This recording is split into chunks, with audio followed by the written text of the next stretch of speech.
All right, welcome to the Wartime MMA podcast. Duncan versus Moicano, kind of a mid Apex card. Main event's pretty decent though, especially compared to the like if this is the ass Apex main event now. We got to remember we were getting Misha Tate and Ketlin Vieira, so in hindsight, this ain't too bad. But I'm not going to waste time on a long intro.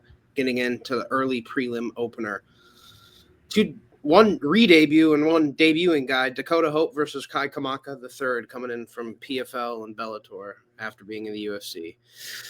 I'll be honest, kind of a split decision machine, Kai Kamaka. Whenever he faces comp, it's usually very close or he loses. Against bumps, he does look good. He's Hawaiians, I feel like, naturally carry some knockout power, and he does have that in some of his KOs, but he's just a very, very, very mid fighter. I don't know why the UFC is spending money signing him back. There's other people you could sign back. Like, I don't think Kai Kamaka's proven anything in PFL to be, I love everything about this kid. We have to have him back. Like, he's not going to come back and be Brandon Moreno. That's not going to happen. I don't know. I guess PFL is paying him worse than the UFC is now. But I think he's mid. Seeing from what I saw from Dakota Hope, in his loss even, he almost finished the guy. He looks like very good kickboxer, good low kicks. I'm going to trust that rather than Kai Kamaka. It's just a case of I know what level Kai Kamaka is, and it's not very high. I'm going to trust, because I do believe it'll be on the feet, the Muay Thai of Dakota Hope over Kai Kamaka's shitty boxing. You ain't Max Holloway, little bro. I'm going to say Dakota Hope. I'm going to say 30-27. Thought it could be a KO, but I'm going to say 30-27. Kai Kamaka gets schooled at range. Yeah, I agree with Alex. I'm going with Dakota Hope. I'm going with the 11-1 guy. I'm surprised he's the underdog on this one. He's young. He's coming up. Has a really good record. Yeah, I think Alex called it to a T. Like, Kai Kamaka he hasn't really looked the greatest out of his whole UFC run and certain other things. He's a split decision machine, doesn't really get any knockouts. Only has a submission game. Only has one submission in his game. Overall, he's just kind of mid. I'll probably go with the same pick. I'm gonna go with Dakota Hope with unanimous decision. I'll go with a 29-28, maybe a 30-27 decision there. I think he just picks Kai Kamaka apart. I think it won't be a knockout because Hawaiians are hard to beat by a KO.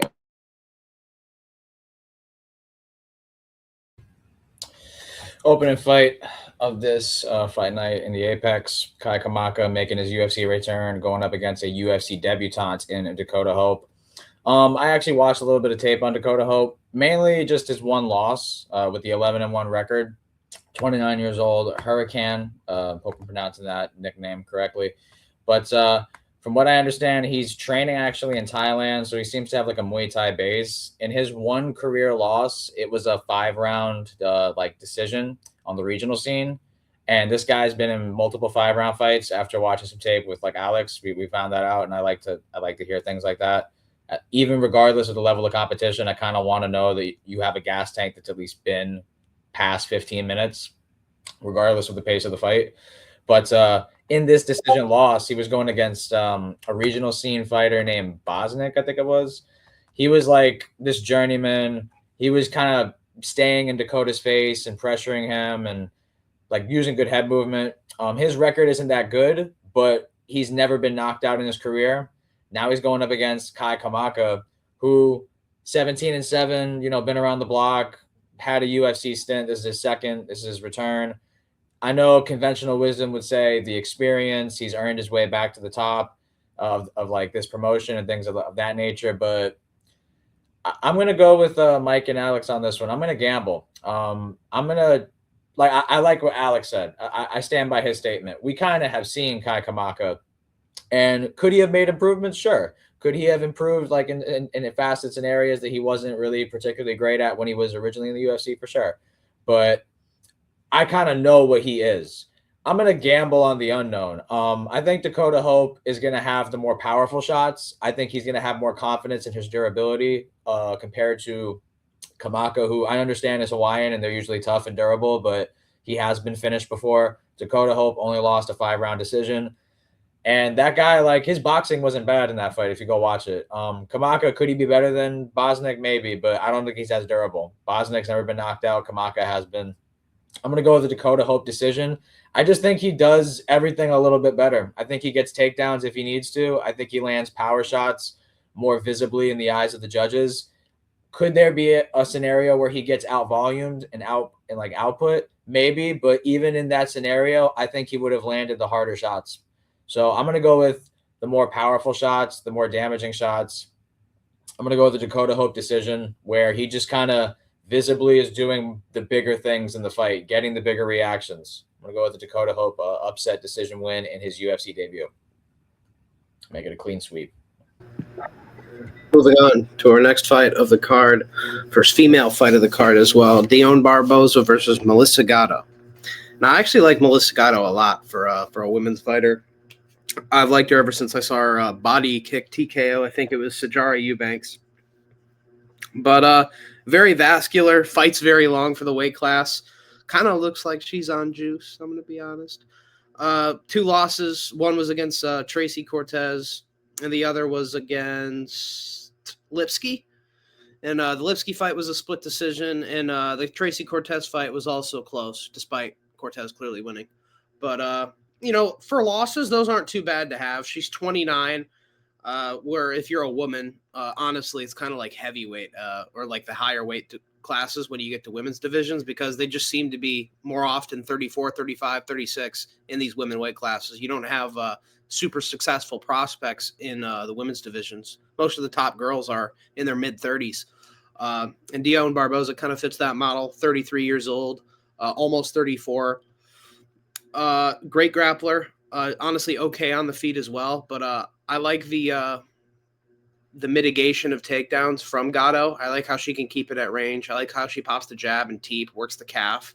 Like I said, she's very strong, potentially on juice. I think that'll help in defending the takedowns. And, if it was like some Tatiana Suarez, Lupe Godinez wrestler, I might worry a little bit, like a Tracy Cortez was able to do that. But, jiu-jitsu people don't really have that great at takedowns. I think as a Brazilian woman, she's been defending jiu-jitsu takedowns her whole life. I think wrestlers could give her problems like Cortez did, but I'm going to trust her to beat a jiu-jitsu fighter in Dione Barboza. I do think Barboza's good. I don't think she's a bum. I think this is a good fight to come back to. On one hand, Melissa Gatto's been inactive. It's just, almost been 2 years since we've seen her. Last fight was in 2024 against Tamiris Vidal, where she got a body shot KO. You know how I am. If you're getting body shot KOs, I just immediately think you're better than you probably are. I like that in a women's division, that like she's going to the body and getting finishes. A lot of them are out of shape OnlyFans models, let's be honest, and don't care about their career. It's a means to an end to get on OnlyFans. I think Gatto's about it. Sometimes you get like these Brazilian women that are okay looking and like you expect them to be OnlyFans models, but they're really about it. Like Lipsky's a good example of this too. Very dedicated to the sport and improving. And I'm going to trust that Gatto's the same way, and that these next 2 years, whether she was dealing with injury or hopping on another cycle or dating some fucking 50-year-old Brazilian MMA coach, you never know. I'm going to trust her to make improvements in that time. Dan Hardy effect. She's going to start dating like fucking, I don't know, Vanderlei Silva. I'm going to say Melissa Gatto, 30, 27. Actually, no, 29, 28. 29, 28. Barboza's good. Tough fight to predict, man. With women's MMA, you don't know what you're going to get. I'm probably going to agree with Alex on the Melissa Gatto pick. I think we've seen fighters that aren't so active end up coming back and end up looking phenomenal. And I think it'll be one of those moments where she'll look pretty good in this fight. Melissa Gatto's pretty decent. She, like Alex said, she gets finishes. She does very good work on certain things. She does have. I still kind of want to pick Dione Barboza on this one, but oh no. I'll stick with the pick for now on Melissa Gatto. If Dione Barboza can try to wrestle heavy in this fight, I think she could have the opportunity to win this fight via decision. But I'm gonna go with the Melissa Gatto pick. I'm gonna go with the decision as well.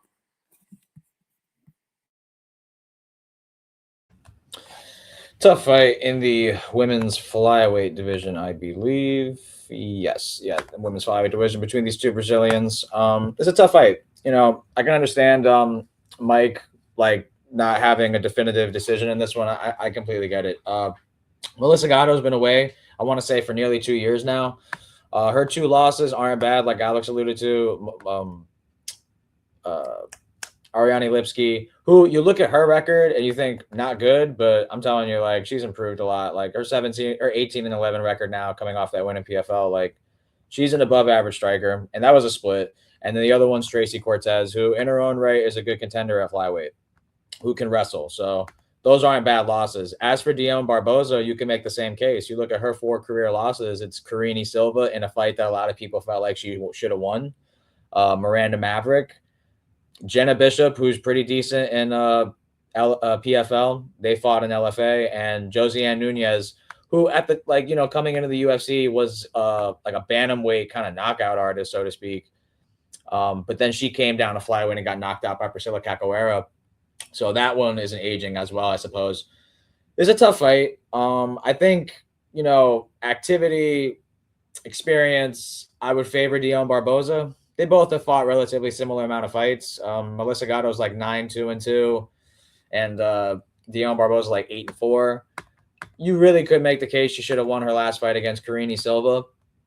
But going into this matchup, I would give the grappling upside to Dione Barboza, like the wrestling. I think jiu-jitsu, overall, I would say Dione Barboza is the better grappler, but Melissa Gatto is opportunistic with her submission attempts. Like, she'll try them here and there. But overall, top time, control time, takedowns, I would venture to say that'd be Dione Barboza's department.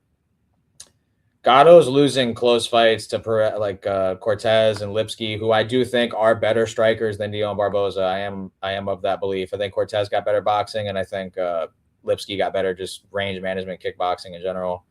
This is a really tough fight, but I'm going to make it a clean sweep yet again. We're going to go back-to-back underdogs to start this card off. I'm going to go Melissa Gatto as well. I think, her time away from the sport, in many, that's like a con. That's like a bad thing. That's not a great thing going into this matchup. But I really do feel like if she defends the takedowns on the feet, I mean, I reckon she's more dangerous. She'll have the bigger moments. And I wouldn't even rule out the possibility of like her hurting her and potentially going for a sub attempt, like a club and sub. But I think Melissa Gatto's striking is going to overall be the highest scoring in this fight between the grappling attempts of Barboza and her total strikes. So I'm going to go with the Melissa Gatto. Fuck it, why not? Split decision. I think it'll be very close, but I think the damage and the intent to finish the fight will be rewarded more than Dione Barboza trying to control the fight, trying to like slow down the tempo. I think Gatto will be rewarded for going for it more than Barboza. I'm going to go Melissa Gatto decision, even a split. Keeping the clean sweep train rolling, I feel like, with this one as well. Azamat Bekaev versus Tresean Gore. Now, this is a good one. Favorite fight of the card so far, because I know what I'm getting, and that's going to be murder. Tresean Gore's here to die at this point, as we all are. But Tresean Gore earlier than the rest of us, for sure. He's getting murdered every time he goes out there. I'm going to go out there and denounce his faith in God after he loses. He's going to throw a bitch fit backstage, no doubt. Probably going to be cut. His record's going to be 5-5 after this. Why is he here? Yeah, has he gotten a win in the yeah, Josh Fremd, the guillotine. He got range mogged by fucking Brian Battle, which hasn't aged that great. Got outboxed by fucking old man jiu-jitsu guy, Rodolfo Vieira. Got killed by Norma Dumont's boyfriend. Fair enough. And there's another one out there that was... Yeah, he got slimed by Cody Brundage. Don't you ever get slimed by Cody Brundage. It's one thing for him to, like, outgrit you in moments and lose, or him to, like, get hit in the back of the head and win by DQ, or like wrestle if you're a bum and have no grappling. You don't let Cody Brundage knock you out on the feet. What are you doing? You're Trayshawn Gore. Everybody's like, yeah, bro, Trayshawn Gore, he's going to come out here and fuck people up. And he's just been a flashlight to everybody he's fought outside of Josh Fremd. Yeah, Azamat Bekov is going to kill him. Yusri Belgari losing to him, as we can see, isn't that bad. Especially as a Dagestani when you don't shoot takedowns, Bekov. You should have fucking tried, especially when I pick you. But if this stays on the feet, he's going to be just fine. And it'll be funner that way. And he's a very competent boxer. He's going to KO Trayshawn Gore probably in the first round. I think Trayshawn Gore sucks. And, you know, when you take all this damage, it's going to make your chin worse. So I think Bekov puts something on him, gets him out, flatlines him in round 1. First round KO Bekov. I'm going to say like a hook or an overhand. Yeah, I agree. I think I'm going to go with Bekov as well via first round KO. I just don't really feel confident picking Trayshawn Gore. Hasn't really looked that great, and he's gotten knocked out by certain people that he shouldn't be knocking out. Like Cody Brundage, for an example, that's a horrible look. I mean, his last loss wasn't bad because I don't mind I don't mind the last opponent Trayshawn Gore fought. I think that the dude that Trayshawn Gore lost to, I think I'm not saying he'll be a contender, but I do think he is not bad. Marco Tulio is not bad. You getting cooked by old man Rodolfo Vieira is not good. Getting overhand KO'd by Cody Brundage is not the best. Actually, he has two wins in the UFC on Antonio Tricoli and Josh Fremd. Alex talked about the Josh Fremd one. I forgot that he did have another standing guillotine win over Antonio Tricoli. Man, I do remember there was a point in time where everybody was hyped up on watching Trayshawn Gore, not only because of his name, but he's also like he was in the regional. He was like knocking people out, having entertaining scraps on the Ultimate Fighter. I think he was even favored to win the Ultimate Fighter, but he got injured. But you know, it's a good thing that he probably got injured. I got Bekov. There ain't really anything to break down. I don't think Trayshawn's that good for me to pick him.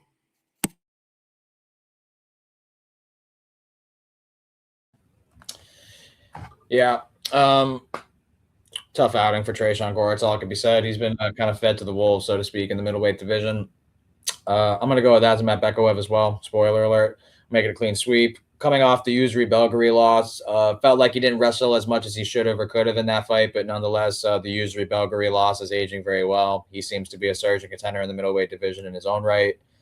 I think Bekov, he lost and he got knocked out, but that's a really good kickboxer. Trayshawn Gore isn't nowhere near that level of striking. We've seen Rodolfo Vieira be able to outbox him. The guy got head kicked by Bo Nickel. We've seen other guys have success on the feet with this guy, and he toughed it out as long as he could in the Marco Tulio fight his last time out, but you can only do so much. Toughness can only take you so far. He is athletic, and he's got a good guillotine. I guess he has like a good choke, and like he'll have a puncher's chance, but no, I think Bekov just smashes through him on this one. I think he's motivated coming off that UFC loss against Belgari. I feel like any way he wants it, I think he can get taken. I will say Trayshawn Gore has decent takedown defense, but I do think Bekov, if he wanted to, could take him down. Most breakdowns I've seen on this fight, like throughout YouTube, were pretty much all consensus picking Bekov. But like the way I'm hearing Trayshawn Gore is like striking, it's so bad. Like Bekov shouldn't even attempt to wrestle. Like he should just box with bro and he should knock him out. That's what everybody seems to think. And if you look at the tape, I mean, I can understand why they see that. So I'm going to follow Alex. I'm going to go to first round TKO, bounce back win for Azamat Bekov. I just think if if Adolfo Vieira's touching you up like that, I know he's got a decent jab for a grappler, but Bekayev hits way harder. He's got way more intensity in his shots than Vieira. So I'll go to first round TKO Azamat Bekayev. Ground and pound or standing. He can get either one. Moving on to our next mid-women's fight of the night. Haley Cowan versus Alice Pereira. Not related to Alex Pereira. This is the girl that lost to Hen Dawn. She's 20 years old, young. Talented. Green for sure. Good thing for her, she's facing a bum. Haley Cowan didn't really deserve to be in the UFC. She kind of won a boring decision on the Contender Series. If she was a man, she wouldn't have gotten signed, but she's a woman who's somewhat hot, so signed. Lost every fight in the UFC. Jamie Lynn Horth and Nora Cornell are relatively tough fights. Jamie Lynn Horth proved that she's better than the bottom feeders, and Nora Cornell, despite losing recently, has been ranked for a while and is a big girl. Alice Pereira's a step down, much bigger. I could see a world where Haley Cowan wins, but I'm going to trust Alice Pereira. Younger, more improving. If anybody wows me in this fight, it would be her. I know what I'm getting from Haley Cowan. Shitty point fighting at range. I think Alice Pereira is going to be younger, scrappier, more eager to prove herself. And I think she's going to get into the pocket and out damage her on the feet. 29-28, women's decision, women's specialty. Yeah, I'm going to say Alice Pereira gets it done by 29-28.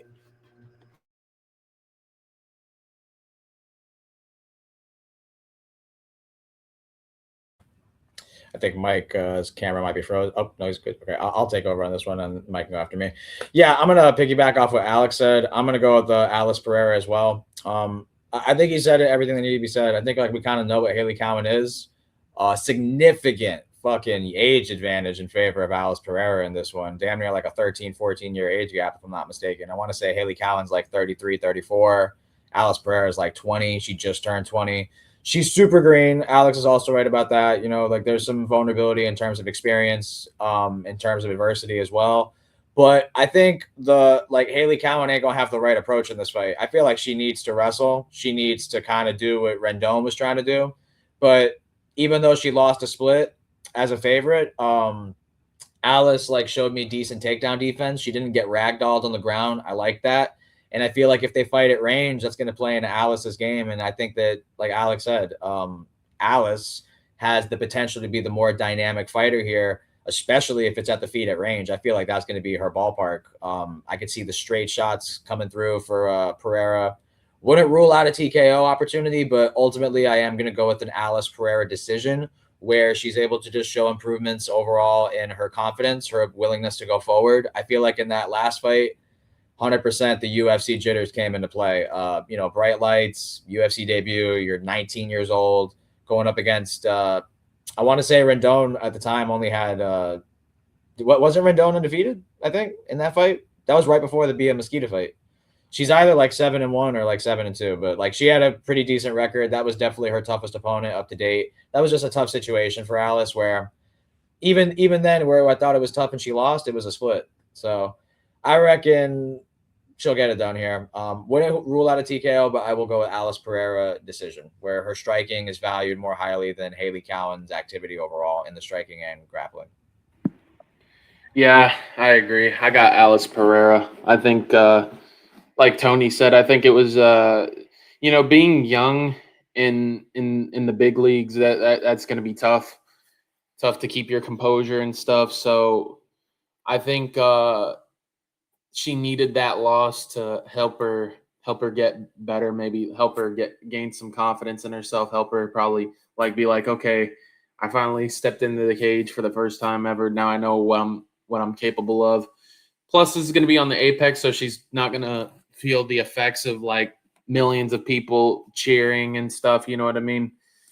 I think she'll bounce back from that loss. Plus, it was a competitive fight for it to be a split. So that's saying something. I got Alice Pereira via unanimous decision. Moving on to our next fight of the card. This is a mid fight. It's going to be saying a lot that I'm going to say that this is one of the better fights on the card.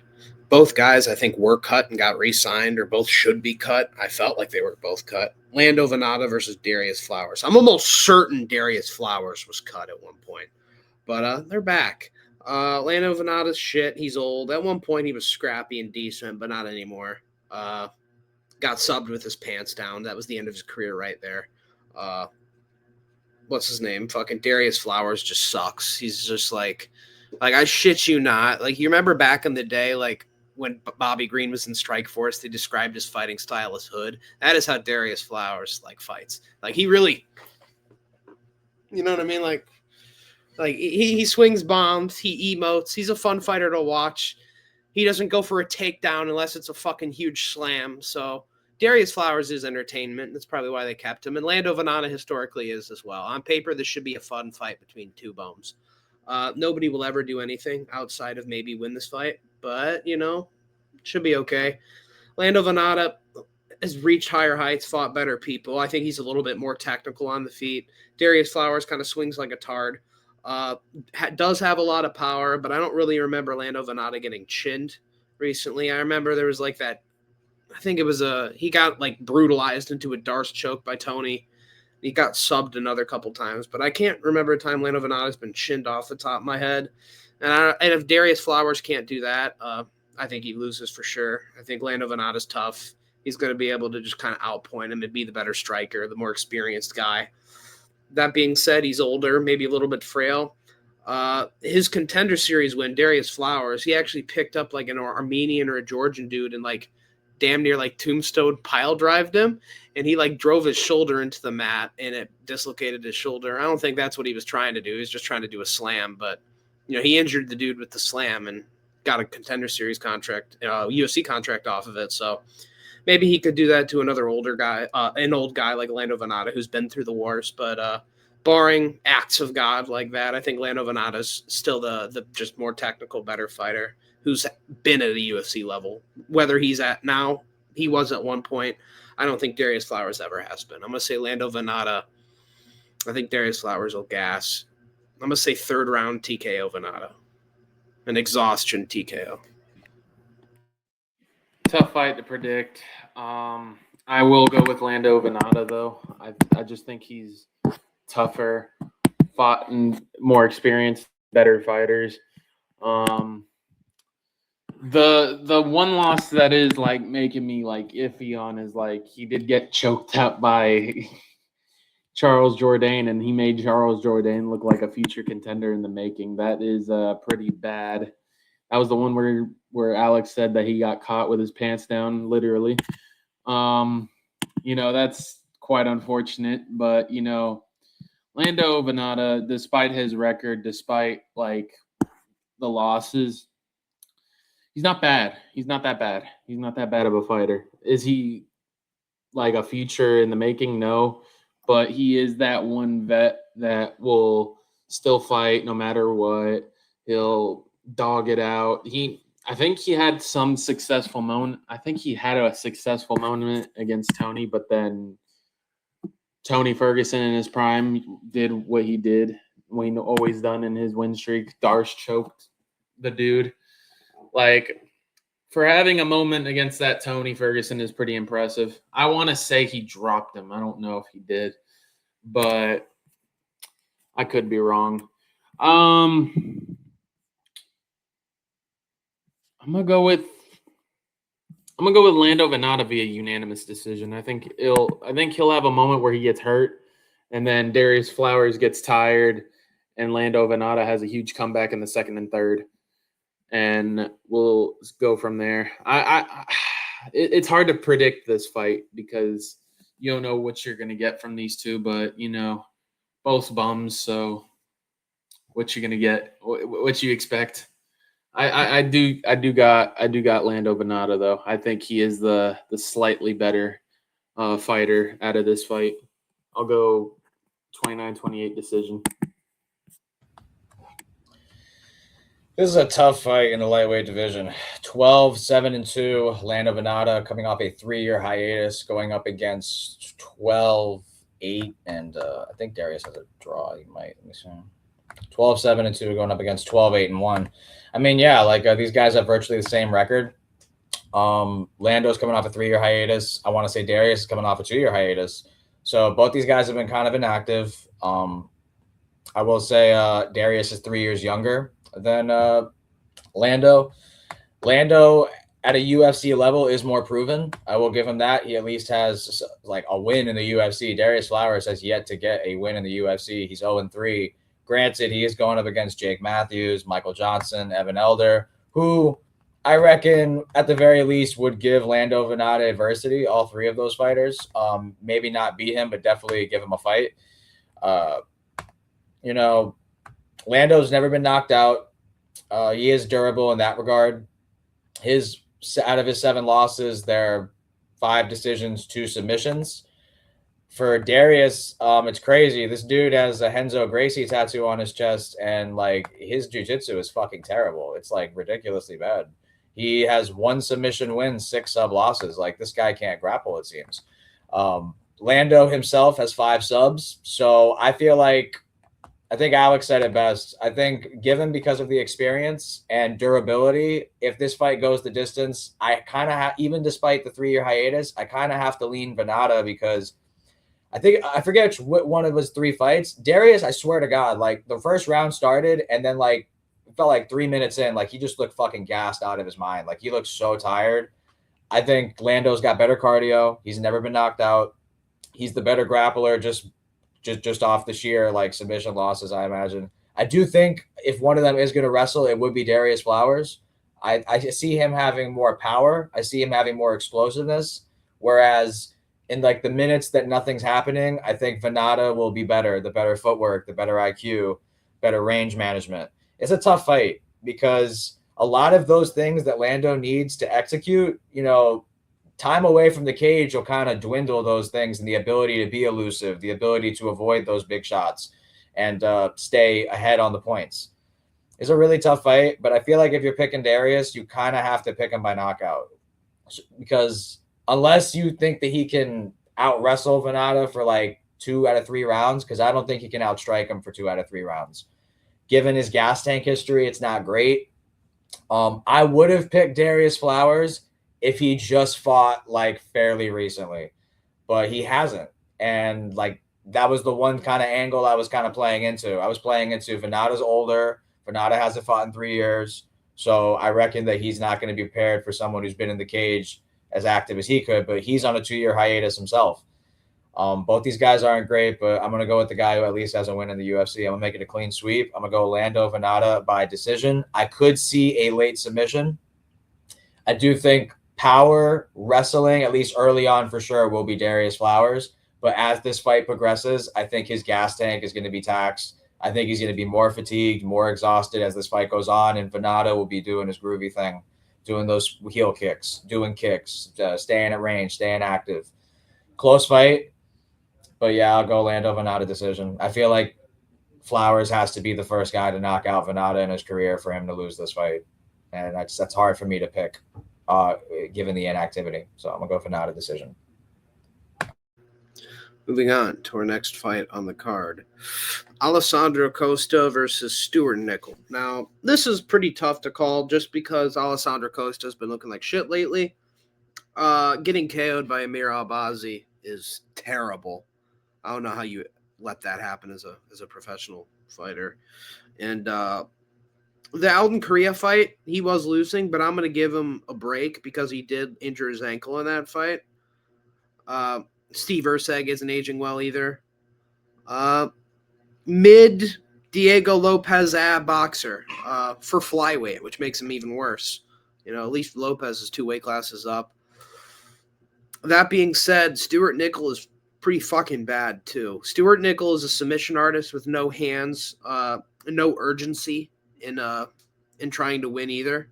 He just will stand at range knowing he's down and not go for it. So, that makes it hard. I feel like he could have won the Lucas Rocha fight if he went for it a little bit more, and I want to say that was in Australia. Disappointing. He came in highly touted, one of the better prospects out of Australia. At the time, he was actually a better Australian prospect than even Steve Erceg. much more hyped up. Was 8-0 before the UFC, and he's shit the bed. Got guillotined by Aguilar, and then just didn't push a pace. Let himself lose a decision to Rocha. Ever since that, I'm like, you know what? I'm not going to pick this guy. I'm just not. Alessandro Costa, I've seen more out of him. Kevin Borjas is a tough person to beat, and he's even tougher person to TKO. Joshua Van took him to the decision. He's like almost like a mini Charles Johnson, where he'll like take the good fighters to a good fight, but he'll lose to him. You know what I mean? And then he'll just get TKO'd by a bum like Alessandro Costa. But I think Alessandro Costa, to keep it short, is just more experienced, better. He's got power in his hands. He's a jacked flyweight, very bricky, like a Bruno Silva type of build, but honestly, like even thicker. Pause. He's got some level of grappling, so I honestly think if Stuart Nickel does get him, it's going to have to be some dynamic, beautiful Paul Craig-ass setup, because I don't think he's going to be able to muscle Alessandro Costa around into like an arm triangle or anything like that. I think it'll have to be some dynamic sub, some nice back take, or a roll into an arm bar. But I'm going to trust Alessandro Costa to get out of those positions. He's been TKO'd in the UFC. I don't think he's been subbed. It's more of a fade to Stuart Nickel than it is anything. But I'm going to go Alessandro Costa here. I think he'll TKO Stuart Nickel on the ground and pound, I think. I'll say Alessandro Costa, second round ground and pound TKO. Yeah, tough fight to predict on this one as well. Two little bantamweights, in my opinion. Not even an opinion; it's a fact. I'm gonna go with Alessandro Costa, but I'm not very confident in it, mainly because getting finished by Amir Albazi is horrible. But I'll say losing to Amir Albazi is at least not as bad as losing to freaking certain other people Stuart Nickel has lost to. He lost to Rocha and he lost to Aguilar. And those aren't the worst names, but it's not as good as Amir Albazi or certain things. I know I shouldn't be saying who's got the better losses and stuff, but honestly, you kind of have to do it with this one. It's kind of hard to predict. I am going to go with Costa, but I'm not very too confident on it. I don't like that he's a heavy favorite either, but Stuart Nickel did look like dog shit against his last two fights. So honestly, it's a fair fade. So I will go with Alexandro Costa via unanimous decision.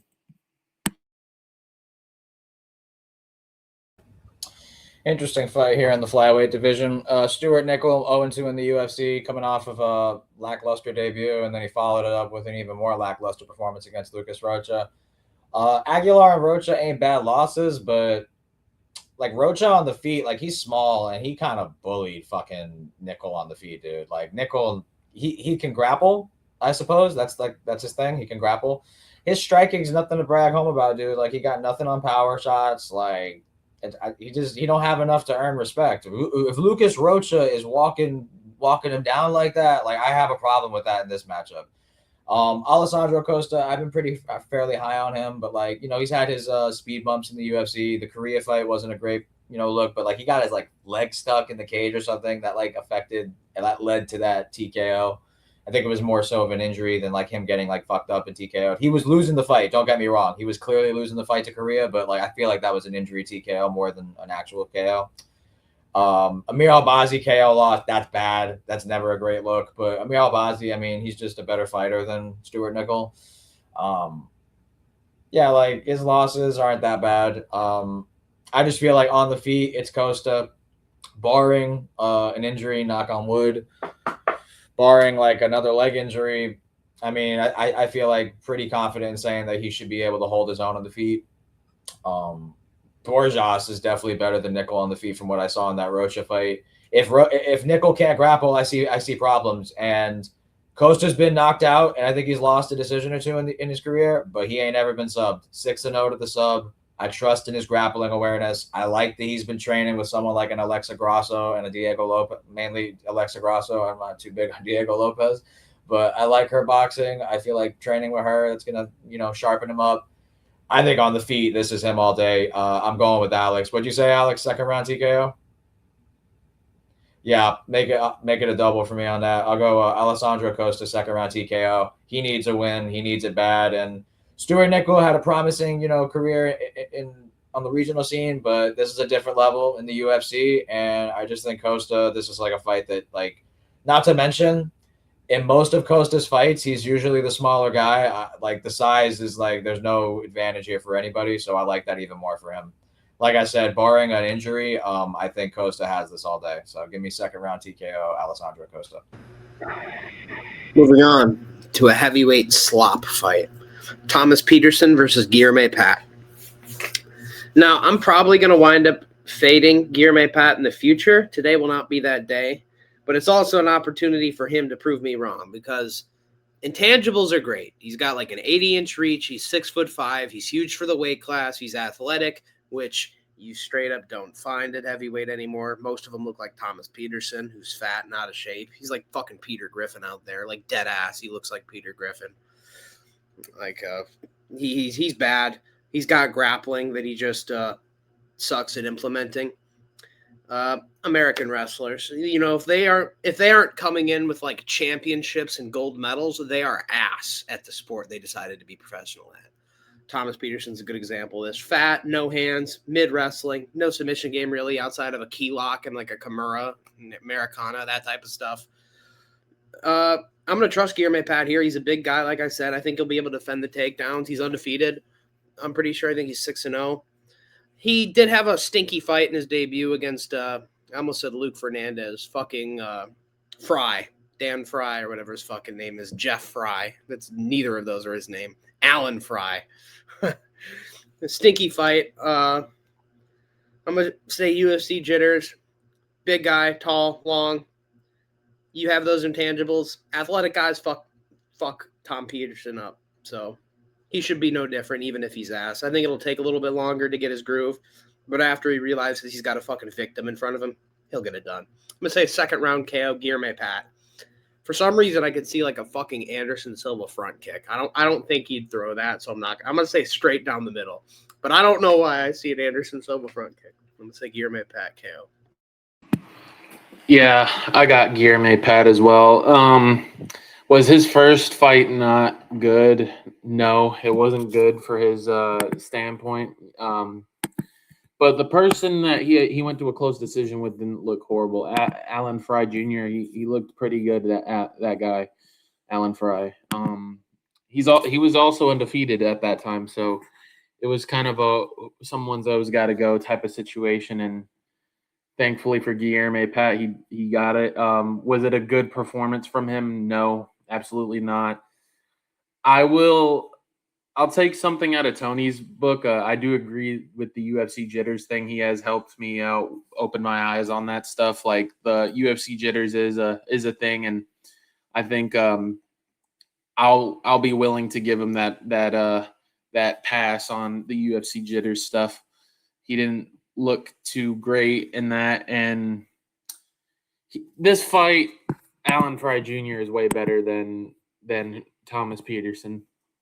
Levels above him. I'd pick Alan Fry Jr. to probably finish Thomas Peterson as well, and that's exactly what I'm going to do. I'm going to pick Guilherme Pat here to finish Thomas Peterson. I don't think Thomas Peterson is that good. Out of shape, and we all see what happens to out of shape heavyweights. They get thrown. They turn into sheep's wool. So. Yeah, I got Guilherme Pat here. I think he'll fix that performance, that stinker performance in his last fight. And honestly, I don't think it's a bad person to look bad against. It was a fellow undefeated dude. But anyways, enough of my yapping. I got Guilherme Pat, second round KO. Prelim headliner of this event. I think it's for a reason, to be honest. Undefeated Guilherme Pat. I want to say he came from LFA, if I'm not mistaken. He's a fucking physical presence, dude. Like, he has virtually the exact same intangibles of a Yusri Belgari, a heavyweight. Yusri is like 6'6", 80-inch reach. This guy's like 6'5", 81-inch reach. And we only have one fight now. only one fight in LFA. But yeah, this guy's undefeated. He looks the part. Big presence in the cage. 4 knockouts, 2 decisions. Going up against Thomas Peterson, 10-4. Thomas Peterson, for me, like, not going to wow you in the striking. His best attribute, I would reckon, is his wrestling. This feels like a very binary black and white fight. You look at them, like when they do their face off, it'll come out in a couple days. You're automatically going to assume, okay, so the better athlete is definitely Guilherme Pat, and you'd be right to assume that. If Thomas Peterson ain't getting the wrestling going, I see problems occurring on the feet. There's a significant reach advantage. There seems to be an athleticism advantage. Punch for punch, I'm going to assume Guilherme Pat hits harder than Thomas Peterson. Thomas Peterson needs to make this to be like a ugly, like sloppy slugfest heavyweight fight where he's able to kind of weigh on Guilherme, take away his explosiveness, take away his athleticism, things of that nature. He's going to need to like slow down and swamp Guilherme Pat. I think at range, it's Guilherme Pat all day. I do understand in his UFC debut, went to a decision, not exactly what we expected. We wanted the knockout streak to continue. But for what it's worth, I think Alan Fry, another fellow undefeated prospect in his own right, not the biggest heavyweight, but he showed damn good durability in that fight. He was taking some shots that I think all of us, if we all watch back that fight, you're going to watch that fight back. And Guilherme Pat's volume isn't great, but you look at the shots that he landed on Alan Fry, I reckon you're going to think if those land on Thomas Peterson, you venture to say he would get knocked out. Alan Fry seems to be pretty durable. I don't think he's that big for heavyweight. That's my concern with him, but he looked like he got a chin on him. Thomas Peterson, 3 of his 4 pro losses are by knockout, 2 being in the 3rd round, 1 being to Waldo Cortez Acosta in LFA. He got first round knocked out by Shamil Gaziev, and I think he got knocked out in the 3rd to Vitor Petrino. All of these guys hit hard and are better athletes. It's insane to say that Shamil Gaziev is a better athlete than you. That just kind of tells you what physical performance you're at. I think this is the prelim headliner for a reason. I'm going to go with the 2nd round TKO as well as Mike with Guilherme Pat. My thought process is that I think Thomas Peterson, you've been knocked out a couple times now in your career. That 1st round, you're going to try to get on him like white on rice. I expect him to shoot the second the bell rings. I don't think he'll get the takedowns. I think Guilherme Pat going into this camp, he obviously had to have done some tape study and understand that, okay, I'm bigger, I'm a better athlete. He's going to want to take me down, take away my size, take away my reach. So I'm expecting him to have been drilling grappling in this camp. I think he'll stuff the takedowns. He'll land some investment shots off the break, knees to the body, kicks at range. He'll start softening up Thomas Peterson, and he'll be ripe in the 2nd round. He'll come forward into a counter shot. 2nd round TKO, Guilherme Pat. Moving on to our next fight on the card, the first main card of the fight. Oh my goodness, I have Tourette's. Robert Ruchala versus Jose Delano. KSW versus LFA. This is a pretty tough fight. But if you look at the odds, they have Robert Ruchala as a plus 310, which is fucking ludicrous for a guy we've seen fight way better opponents than Jose Delano, who's been on the Contender Series. They both are listed at 5'8". Every time I see Ruchala, I just see him as like a big fucking dude, like hulking forward, trying to scrap it out. His nickname is Faker, so hopefully that's not a sign that he's a fraud. But I trust KSW. LFA, hit or miss. I do think Delano's good. He hasn't lost in a while. Striker mostly. He went to a decision on the Contender Series. You usually want KOs, but he looked really good and they signed him anyway. Both of his losses are like his 1st and his 3rd career fight ever, and then the Gabriel Santos TKO. And Gabriel Santos is very good. That being said, Delano wants to fight in this pretty boxing fight where he's able to control the range with his jab, despite, honestly not being that big. Has a shorter reach. They are both 5'8", 70-inch reach for Delano, 72 for Ruchala. Ruchala, despite being slightly longer, is going to want to get in close, fight in the clinch. He's a scrappy guy, wants to be in the clinch, up against the fence, landing knees to the body, thigh, head, mixing the elbows, mixing the grappling where he finds it. Just a scrappy dude. Very, very scrappy. I think that's going to favor him in a style against Delano, where I feel like, there's pressure boxers, and then there's your pretty boxers, right? They're like to make sure every punch looks good, use their footwork, 1-2, back out. They're not throwing 3-4 punch combos. There's 1s and 1-2s and 2-3s and so on. Very basic combos, but very effective. Very good understanding of the fundamentals. And, you can use that to beat guys who aren't very familiar with the fundamentals. Ruchala, he doesn't apply the fundamentals. He just runs in there. He's like a more technical Alexander Gustafsson, not Andreas Gustafsson, the guy that looks like a Nazi, is a Nazi. But puts it on you, much more skilled than that. Really, he's only lost to tall, lanky, black French kickboxers. And historically, that's a very good archetype for a European fighter. They're usually very good at range management and footwork. And against a guy like Ruchala who wants to come forward all the time, that's very useful. Constantly countering angles, using your reach to pop shot him. He doesn't have to deal with that here. Delano is around his same size a little bit. I think he'll be a little bit smaller in the cage. I think Ruchala is probably actually 5'8", and Delano's probably lying. Slightly longer reach as well. I feel like Delano's going to be boxing, whereas Ruchala is going to be fighting MMA with heavy emphasis on clinch. And I think that's going to favor him here to eventually wear down Delano, who hasn't fought a tough fight since Gabriel Santos, where he lost. I'm going to go Robert Ruchala, big underdog, surprisingly. You got to take that Ruchala at that number. I think he's going to mix it in, and I'm going to say decision. I'm going to say 29-28. Delano's good, makes it a good fight, but the scrappiness of Ruchala gets 2 and 3 on the judges' scorecards.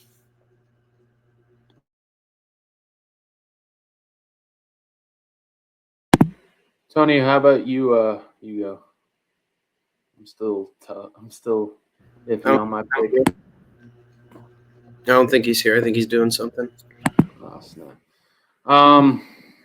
Damn. This is kind of a hard fight to predict here.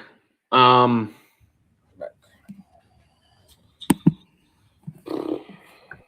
see. I don't like that. I don't like the minus 400 out of Jose Delano.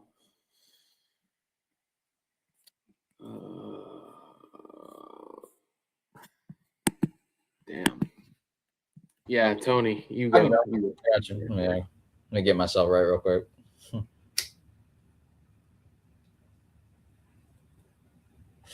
Had to set the stage. Main card opener of this event. Boy, oh boy, man. I am fucking hyped for this fight. This is such a good fight. People do not understand how good of a fight this is for this card, particularly for this set series of fights on this card this Saturday. I think this is one of the best fights for sure. Jose Delano, hailing from LFA, had a great win in his contender series bout against Manuel Exposito. I don't know if that was his first name, but definitely his last name. Argentinian kind of brawler. He showcased his striking, man. He's got really good striking, clinical, technical, never really seems to overextend, at least from the tape that we've seen. He's pretty, at least, I haven't seen his first and his second pro loss, but from the tape I saw, like, he's a very good technical striker. He has good output, good pressure. He's very effective. He's a solid fighter, 29 years old. Going up against 28-year-old Robert Ruchala, who touched interim, like an interim belt in KSW and defended it multiple times. This guy, I think, is a good fighter. He trains at American Top Team, like the two fighters in our main event this evening. Sport American Top Team is the best gym in the world in terms of the amount of different styles they have. I am biased. I am close to ATT, but I mean, I think American Top Team speaks for itself. The amount of champions they've had that have touched gold, the amount of elite fighters they have. You have just a wealth and a reservoir of guys to tap in with, and he has Polish guys that he could tap in with too. He got Gamrot, he got Rebecki. I think Wicklax has done some work over there. But going into this fight, everybody I see and I know is picking Jose Delano, and I don't blame them. I kind of see what they're seeing. Like, in terms of the striking aspect, I completely understand why they want to go Delano. Out of his 3 losses, the one that stands out is obviously the Gabriel Santos one. The first 2, I kind of excuse them. He's early in his career. He's green. Like, he made mistakes. Big deal. It happens to anybody. In the Gabriel Santos fight, though, he was winning that fight, and then until he wasn't. Santos is a good fighter in the UFC. I want to see more of him. That's not a bad loss. As for Ruchala, his 2 losses, as Alex alluded to, it's William Gomez and basically the fucking goat of KSW, Saladin Parnasse. These 2 guys have a similar archetype. They are black French kickboxers, and both fights were in France. I'm almost positive the Saladin Parnasse fight was in Paris, and I'm pretty sure that the William Gomez fight was also in Paris, if not France. That was a split decision. That was a close fight in his UFC debut. He showed a willingness to keep fighting. He never quit on himself. I really like that. He even hurt Gomez in the third.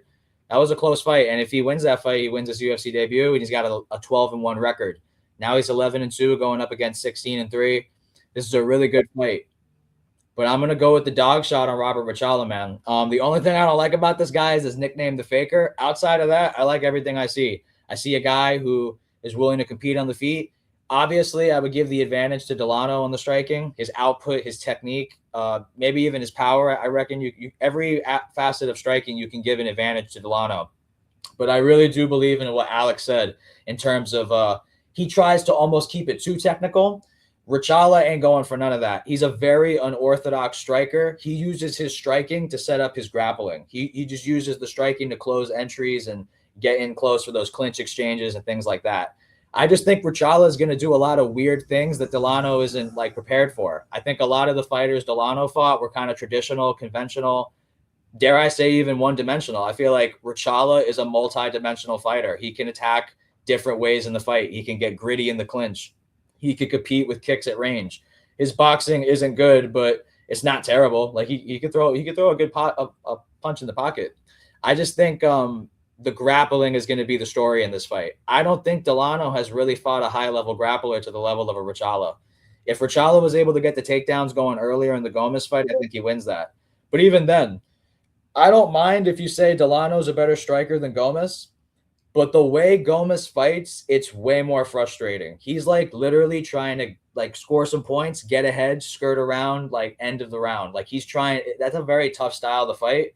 Delano's going to be there to be hit. He's going to be there to be taken down, I think. I don't think he's going to be as elusive as a Gomez was. And Gomez is very fast, too. I don't like Gomez, but on the feet, he's not a bad fighter. I'm going to go with a Robert Rachala decision where he threatens submission attempts, he gets takedowns, and he competes enough on the feet where even though he might be losing on the feet, he lands some good shots that you didn't expect him to. He has deceptive kicks, head kicks, and body kicks. I think the grappling will be what really wins this fight for him. I think he's going to do good work on the ground. I trust in him everywhere because he trains at ATT, who I think is the best gym in the world. So this is my big underdog of the card. I like Robert Rachala, and I think he literally lost to 2 French kickboxers in France, and those are the only 2 losses in his career. Now he's in the Apex. He's fighting a good fighter, but smaller cage. I think that's going to make it easier for him to track down Delano and get takedowns. I'm going to go with a Rachala decision. Yeah, I got I'm gonna go with Rachala. I don't like that they made him such a heavy underdog, man. Like minus 400 for the Brazilian dude, like Jose Delano. I don't really like that. Jose Delano is good though. I do get that, but this dude ain't bad either. He's only got 2 losses in his career. He's 27 years old. He's won the KSW belt before. Like, dude's phenomenal, man. On from what I've seen, like he's a pretty decent. He's got some pretty decent names on his record. That's regional level, I guess. I'll go with the decision here. I think he'll survive a decision. If you're gonna pick Delano, you'd have to say a finish, but the only thing that I see that Rachala has gotten finished by was like a soccer kick to the body, like by the GOAT of KSW. That dude would beat fucking Delano. Yeah, that's not. Yeah, and I don't see Delano's throwing that level of a soccer kick. I don't see him doing that to Rachala. I'm gonna go with 29-28 split decision. I think they'll favor the young Polish man in this one. I think Rachala is pretty good. Moving on to our next fight of the card, the highly anticipated debut of Tommy Gunn McMillan versus another person that was already cut, I'm pretty sure, and just got brought back because, they needed a can. So who better can than Manolo Zucchini, single-handedly ruining every Italian's pride and their heritage. Yeah, Rocky Balboa is Italian. That was a movie. Now we realize that was all fake. All of our Italian brothers suck at fighting, which is disappointing. But Manolo Zucchini's fucking terrible, and a big part of it is him. He's the reason. Vittori sucks too, but at least he got ranked.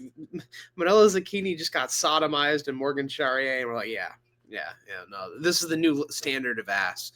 Like, if he was a lightweight, he'd be a fucking Patty. Wait, he is a lightweight, isn't he? No, featherweight. But if he was a lightweight, he'd be a Patty Pimblett victim. Like right when they were giving Patty Pimblett, like that Mexican dude Vargas or whatever. Did they give him an Italian too, Vendramini?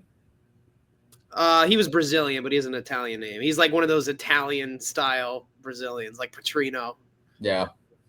But yeah, Tommy Gunn, green, very green.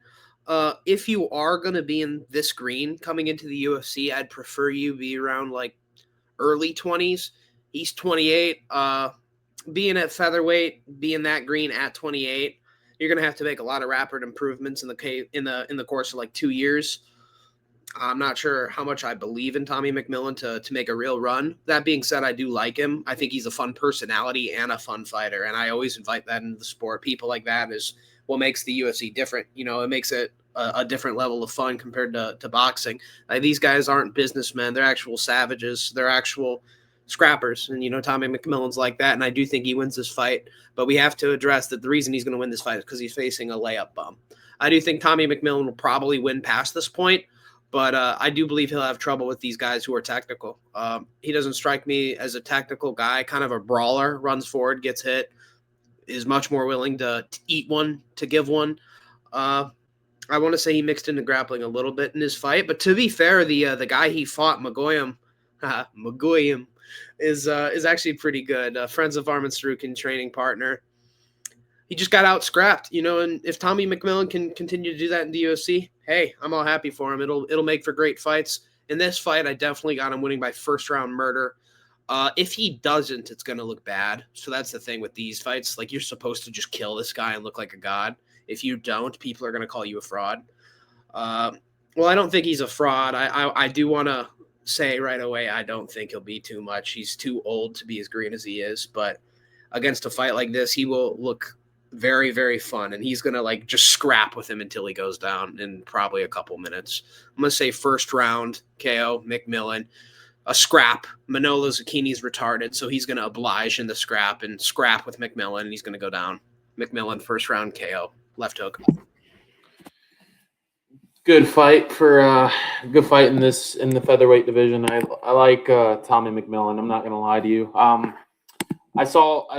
heard about him when he was getting called into the Contender Series. Tim Welch was talking about him. And to say, be on a lookout on him. And I saw some of his old fights. Tommy McMillan is he's very fun. I think we're in for a treat with him when it comes to entertainment. He's very entertaining, and he has a very good, very funny personality. I don't think if he does have a war with Manolo Zucchini or something like that. That is not going to be a good look. I think he will finish Manolo. I'll go with club and sub, actually. And I know it's crazy to say. People think he's going to knock out Manolo because he is an O'Malley lookalike and stuff, and people compared him to O'Malley. But if you look at Tommy McMillan's record, he has more submissions than he does knockouts. And his jiu-jitsu is really good. He's kind of like I wouldn't say he's like O'Malley, to be honest with you. He talks his personality's a lot more better than O'Malley's, which is crazy to say. He doesn't need no colored hair or anything. He's just he's like that one white dude that was trying to be Hood and stuff and from the Cleveland show. If you know, you know. He kind of reminds me of that dude. That's what I think about him. I like Tommy McMillan though. I think he will win. I'm gonna go with a sec. I'll go first round club and sub. I'm gonna go with the. I think he'll drop him and then he'll get him in a top mount guillotine. He's very good at guillotines and stuff, so I will go with that. I wouldn't mind a knockout though, but I'm gonna go with the club and sub. The UFC debut of Tommy McMillan, going up against insert Italian can. What is bro's name? Manolo Zucchini. Alex said it best, man. It's shameful what's going on with Italy right now. It's not just fighting; it's soccer too. They've missed the last 3 straight World Cups now. We just need a complete rehaul. But at least we were good mobsters. Going into this fight in the UFC debut of Tommy Gunn, I actually bet him as an underdog in his Contender Series fight against David McGuigan, and I'm going to tell you for sure David McGuigan is better than Manolo Zucchini. I will say, though, looking at Zucchini's record, a couple of his losses ain't that bad. Like, he got body kicked TKO by Morgan Charrier. He lost a unanimous decision to an undefeated, Daggy, what's the bro's name? Kara Mutolo Sofiev, 12-1 guy, Tajikistan. And he lost to an undefeated, Danish guy, a lightweight. So these are not bad losses, but he's here to lose. Let's keep it a fucking 1,000. He's 100% here to lose. He's here to make Tommy McMillan look good. Let's all be honest. This is spoon-fed matchup.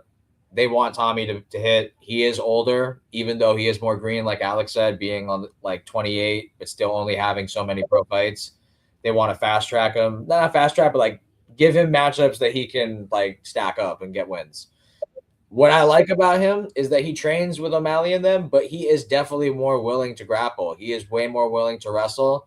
And Mike said it best. He has more submissions than knockouts. In the Magoyan fight, an Armenian that trains with Sarukian, you'd imagine would drill wrestling and things like that. He got hurt horrifically in the first round. He got dropped bad, and I thought the fight was over. I thought my ticket was dead.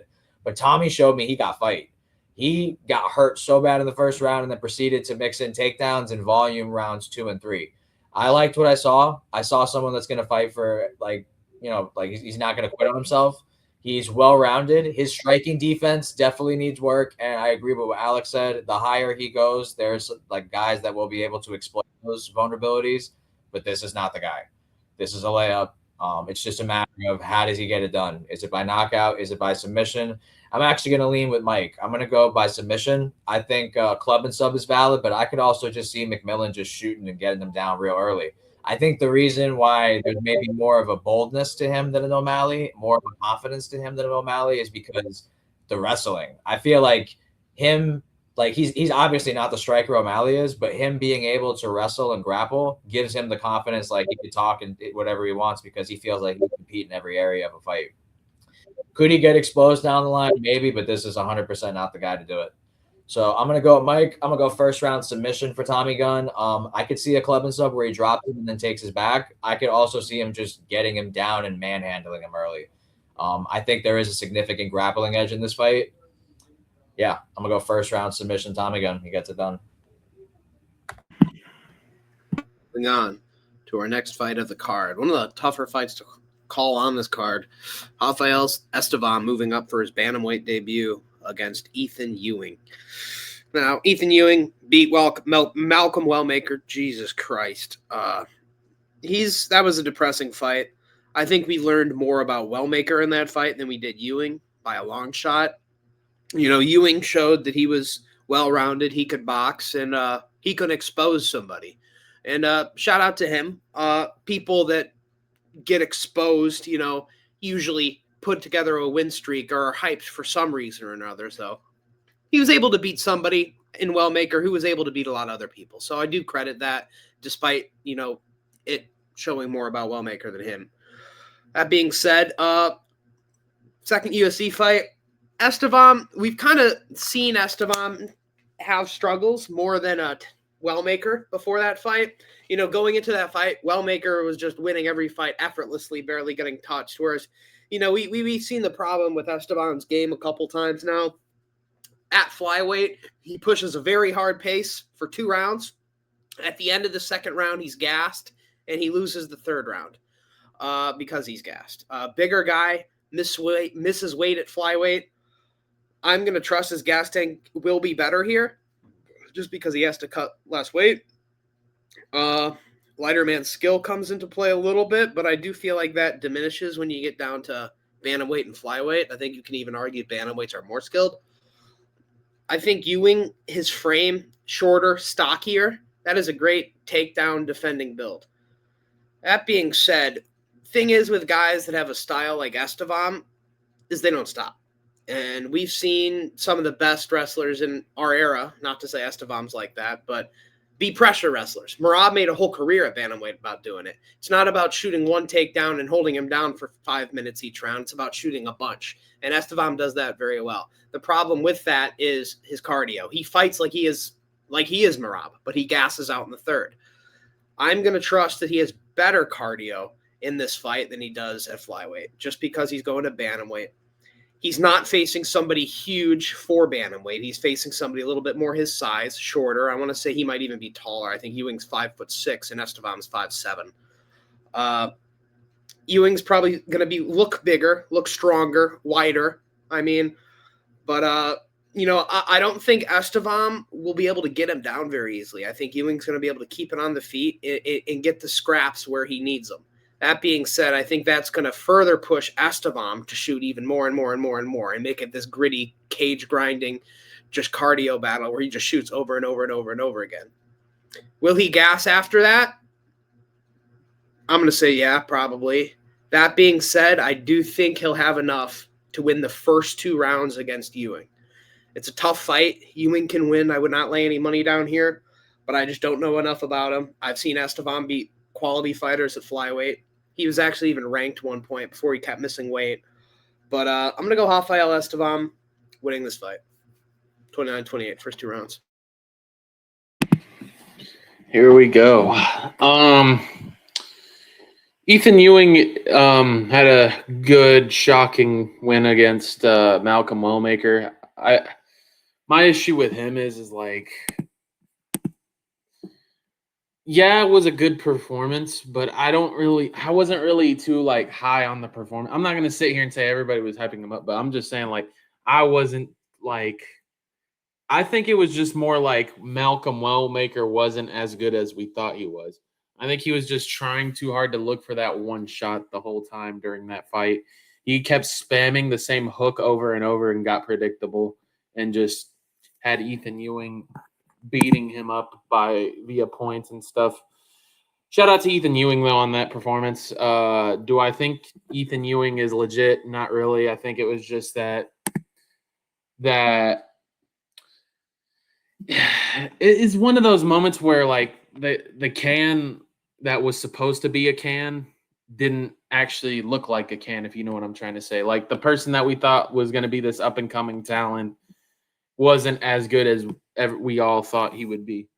And I think that's just how he is. I think he is a failed Peyton Talbot experiment, as everybody's calling him. But I think Peyton Talbot, the reason why he is able to fix himself in that his situation is because Hani Barcelos is not bad. I don't think Ethan Ewing's that good, in my opinion. I am going to go with Rafael Estevam from what I've said.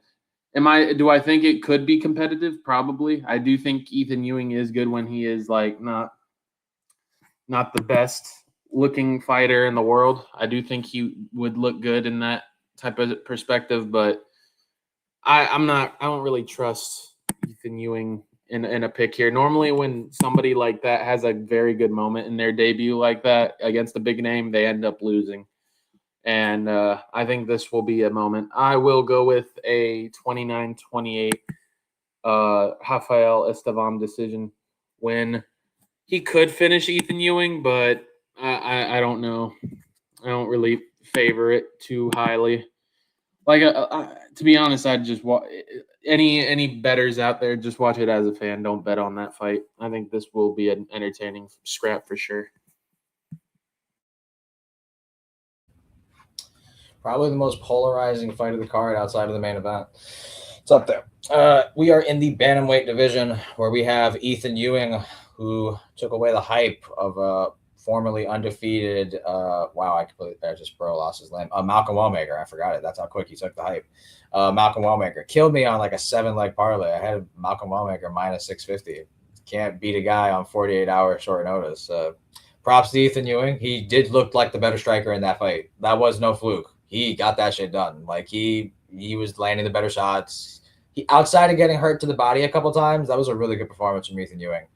And now he fights another undefeated fighter, a former flyweight, made his UFC debut at a new weight class in bantamweight, Rafael Estevam. The thing with Estevam is people don't like him because he misses weight. Strategically, I really do feel that. He was a bully at flyweight, and a lot of his style is bullying. He doesn't really get submissions at a UFC level. He kind of just is like a Marab style of grappling, but it's different. It's like Marab just more clinch and takedowns, and Esteban shoots takedowns too. But like his jujitsu, like it's like almost like a mix of like Aljamain and Marab style. Like he'll shoot the takedowns of Aljamain. Marab. He'll have the takedown attempts. He'll be unsuccessful, but he'll have the jujitsu of like Aljamain to maintain position and control. I feel like he's kind of mastered that form of grappling and turned it into legitimate minute winning with his style.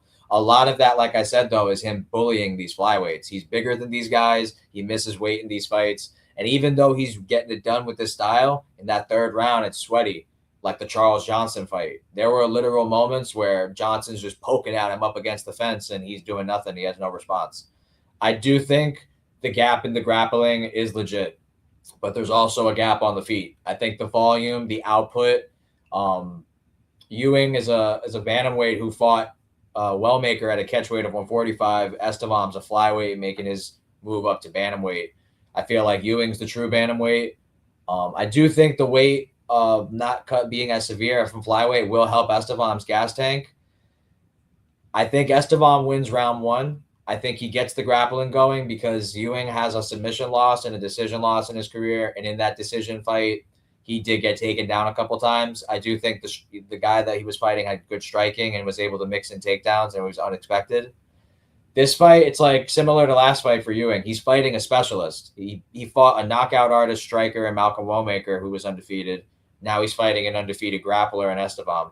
I think there is a legit gap on the feet, just like there's a legit gap on the ground. This is a very black and white fight. It's very binary. It's either Estevam gets the grappling going, maybe even threatens a submission attempt on Ewing, or Ewing is able to weather the storm of the grappling and gets his cardio going and breaks him late. This is a really tough fight to call. I was originally going to pick Ethan Ewing because I do think on the feet there are moments where Estevam looks really bad. But this guy trains at Nova União. I'm hoping that like with the increased cardio, we see some improvement on the feet as well. I know he can grapple. He's tested and proven that. The times that I'm seeing him look sus is like Charles Johnson. Charles Johnson may not be a great fighter, but he does have good takedown defense. Ethan Ewing is a striker. He has lost by submission, and his decision loss, the guy mixed in takedowns. I haven't seen his grappling tested at a UFC level. I wanted to pick him in this fight because I do think that third round is going to be so sweaty. But I think Estevam wins the first round. I don't know what happens in round two. I think Ewing wins round three. I think this is a close fight, but I'm going to make it a clean sweep. I'm going to go Rafael Estevam. I think he does enough in the first two rounds to survive a scary third round. But the move up to bantamweight, it's going to help his gas tank. He trains at fucking Nova União. I'm hoping his striking defense and overall striking gets better with his improvement in cardio than I'm expecting. But I don't expect him to like fight at range. I'm expecting him to shoot like hella takedowns, maybe even threaten a submission.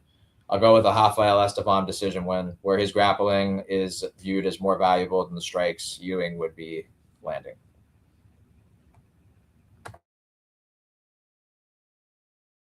Moving on to our feature fight of the card, the biggest favorite on the card, Abdul Yakayev, I think his name is Abdul, versus Brenson Ribeiro. Yakayev from Chechnya, representing Turkey. He's very good. He's got grappling, he's got striking, and he's proficient in both. He's been destroying his guys in under a minute. And when you're fighting bums, that's the way you need to fight. You need to kill the bums. You need to fucking smoke them. And lucky for him, he's getting another bum. You know, Turkey doesn't have a lot of fighters, so they need to recruit directly from Russia.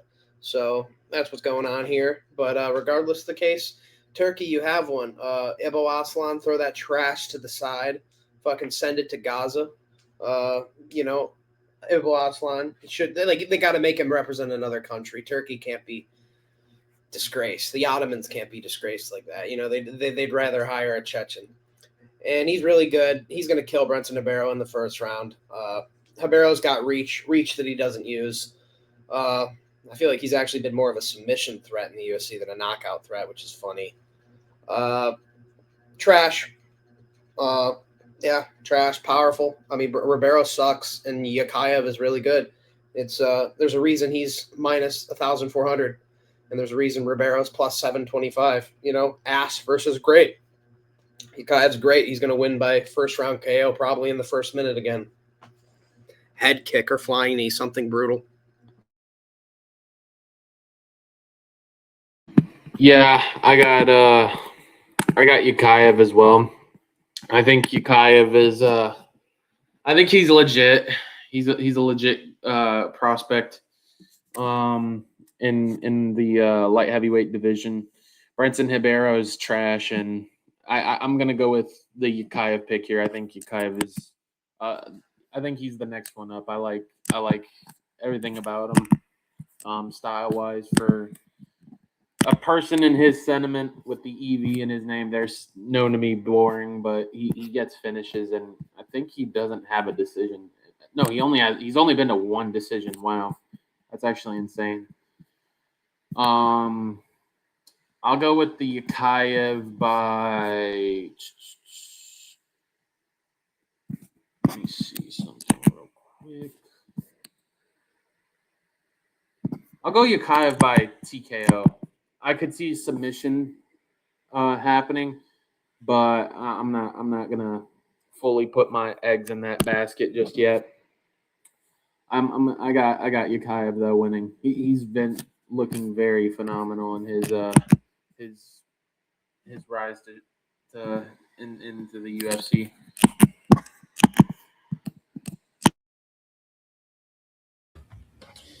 Feature fight of the night. I think it's for a reason.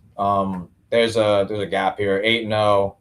Abdul Rahman Yakyayev, Chechenian born, representing Turkey, going up against Brenton Nabarro, 17 and 9 now? Yeah, 17 and 9. Yeah, this is an execution. He's the biggest favorite on the card. I see a real promise in this guy's career. This guy is a legitimate contender in the future of the light heavyweight division. Turkey, you got one. This guy's legit. I want to say it's 3 knockouts, 4 submissions. He's well-rounded. Brenton Nabarro, rangy in his own right, but I feel like that was like a big attribute for him on the feet. Most of his fights, he's not going to have that. He's 6'3", 81 reach. Yakyayev's like 6'2", 78. He has a 3-inch reach advantage, but I think Yakyayev can very much compete on the feet. I'm going to go first round TKO. 5 of his knockouts are all by like punches and strikes and stuff, like pretty early in the fight. I think his defense is not great, and I think Yakyayev is the real deal. First round TKO, Abdul Rahman Yakyayev, the Hunter. Moving on to our co-main event of the evening, Verna Jandiroba versus Tabitha Ricci. Some fucking mid. The Apex. If this was in 2021, this would be the main event. Terrible, but, interesting style matchup. The more dominant grappler on paper, you'd have to say, is Verna. But Ricci's scrappy. She's hard to submit. I don't know if she's been submitted. The only finish that comes to my mind about her is her getting TKO'd by Manon. I want to say she was undefeated before that. Not the greatest striker, but I do think Ricci's the better striker on the feet. I think she's grittier. He's going to throw elbows and knees more often than clinch. And, I think if they get to the ground, Verna's probably going to have a slight advantage, but I don't think she'll be submitting Ricci. And I think Ricci's the much better ground and pound artist. I could see Verna sub-hunting on bottom while Ricci's raining down ground and pound. Ricci's certainly the more attractive fighter, and usually that's a reason to pick against her. I'm not going to. I'm going to pick Ricci in this. I think Verna's a one-way street in order to win, and I think she needs to get a submission. She's not huge on control, and I honestly don't think she'd be able to control Ricci that effectively. I think Ricci's just going to be scrappier, score more. She's going to be throwing more strikes than Verna is, whereas Verna's going to be mostly sub-hunting. Ricci's going to be scrappy with it. I think her boxing's improving. I think Callum Walsh is probably showing the hose some tricks, but I think Ricci wins. Elbows in the clinch, nasty against Rivas, broke her eye socket. It was already fucked up, but still, I'm going to go Richie. I think she's scrappy enough to get the damage off. I'm going to say 29-28. I'll give Verna a round. Yeah, I got Tabitha Ricci here. I like the improvements that she's had. I mean, are they like big improvements that she's made in her game? Not really, but I think she's had some decent improvement to beat a Amanda Ribas. Like, I think that is a very good win. If you told me back in the days, like when she had that iffy fight with like one of the fights that she had that was not the best, I would have picked probably Ribas, because Ribas is not that bad around that type of level of an opponent, but she got destroyed. Shout out to Ricci on that one. I'm gonna pick Ricci here.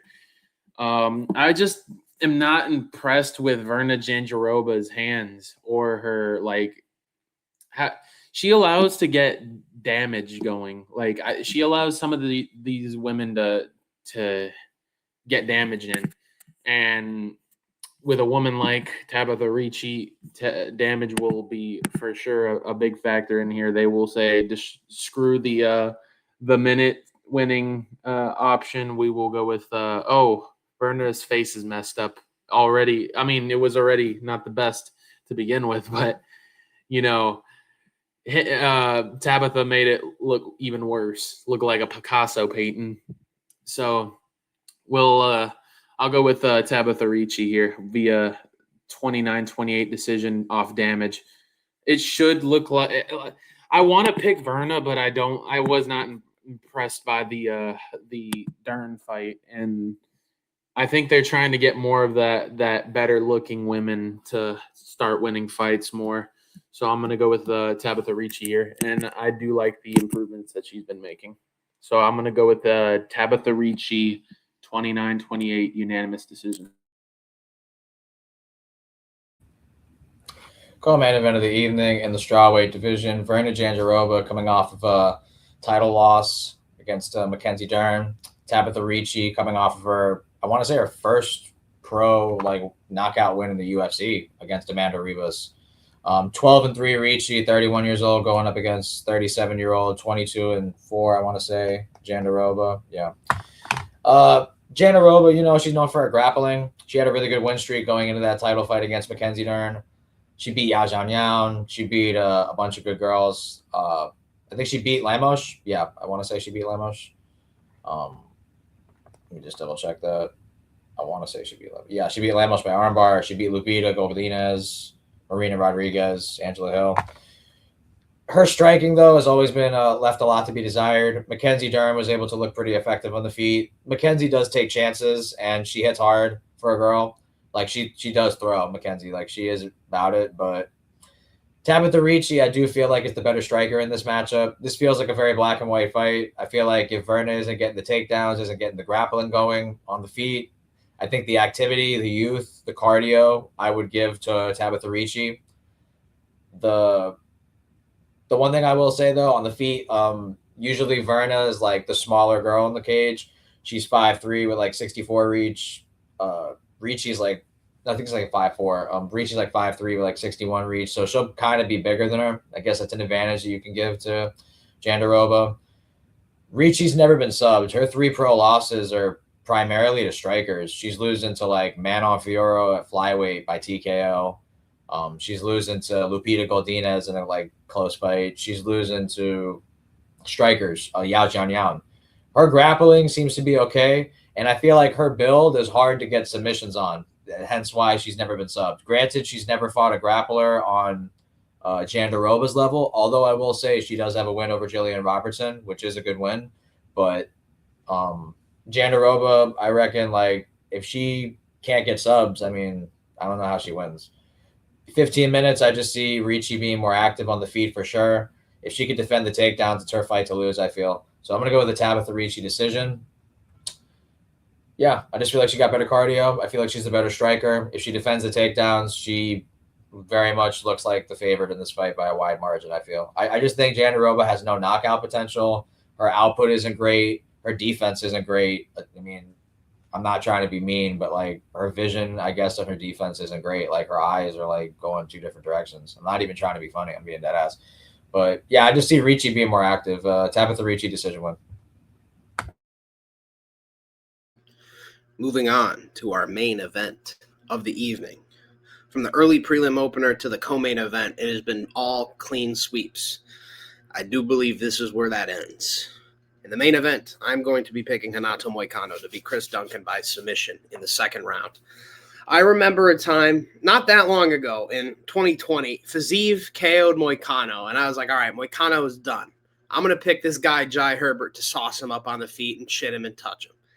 Now, I didn't know exactly who Jai Herbert was at that point, but Moicano destroyed him. He a damn near ground and pound. I think it was a ground and pound. No, it wasn't. It was a submission, but it could have been. He was beating his ass on top, and I was like, okay, hold on. He's not just a submission guy. He's got ground and pound too. He can mix in the wrestling, get on top, and beat guys out. Pause. He did that to Benoit. He's been doing that more recently in fights. I think, Benoit is a much better grappler than Chris Duncan is. I think Chris Duncan is a much better striker than Benoit is.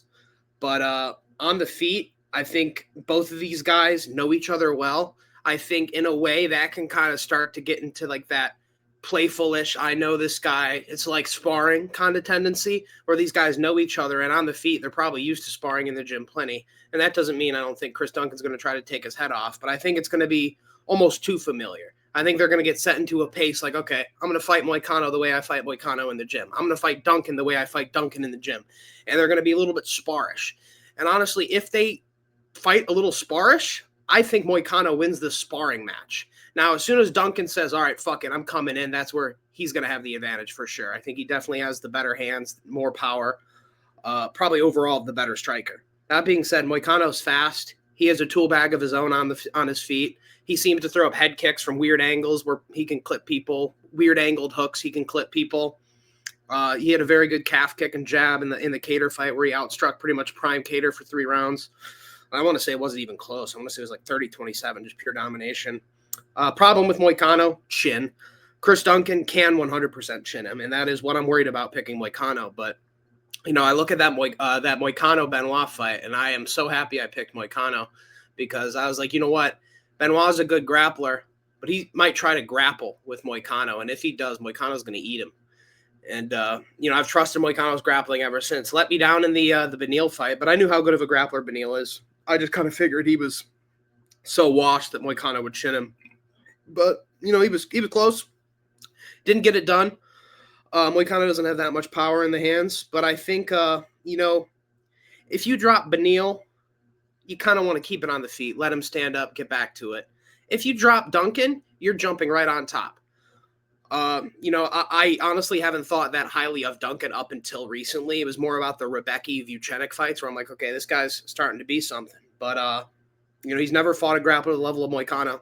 Vucenic's good, but I think he got a little frauded out in his UFC run. And Rebecki's great, but, doesn't shoot very often. And when he shoots, it's more of ground and pound rather than submissions. He's not sub-hunting by any means against these guys the same way Moicano would be.